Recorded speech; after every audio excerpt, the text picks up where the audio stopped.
Tonight, an anti-Semitic flyer has been making the rounds across South Florida. It was first reported at Miami Beach, and now it's been found in Fort Lauderdale as well. That's where CBS 4's Joel Wallman joins us from tonight. And Joel, our state isn't the only one targeted by this.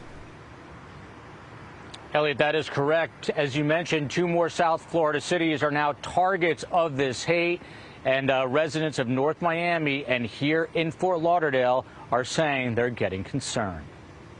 A little more nervous, a little more vulnerable. Understandably on edge, Alan Tinter received a hate-filled anti-Semitic flyer of his own over the weekend. I noticed this little plastic bag with rocks in it and a piece of paper. Tinter tells us at least 10 of 26 homes in his quiet Fort Lauderdale neighborhood were targeted around the same time as people on both Surfside and Miami Beach early Sunday morning. If right-thinking people don't speak out against this kind of stuff, then people begin to think that it's okay and it's normalized. That's a big reason why Tinter came forward, telling us it's not the first time he received such a despicable anti-Semitic diatribe on paper. A similar flyer also delivered to his doorstep back in April. Some of the messages were like 6 million weren't enough. Hitler was right.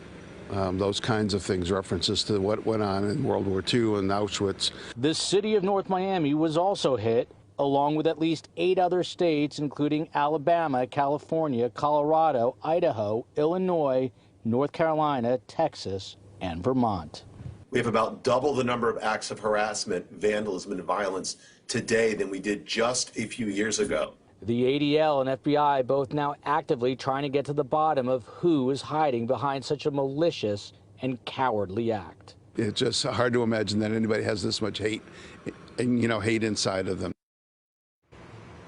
Now, the longtime state attorney for Miami-Dade County, Catherine Fernandez-Rundle, releasing a statement saying, in part, I take hate crimes very seriously, and that is why I created a hate crimes prosecution unit. If there is evidence that meets the requirements of Florida law for a criminal prosecution of these vile, hate-filled pamphlets, we will take this matter to our criminal courts. Meanwhile, local jurisdictions as well as the FBI continue to investigate. Live in Fort Lauderdale, Joel Wallman, CBS 4 News.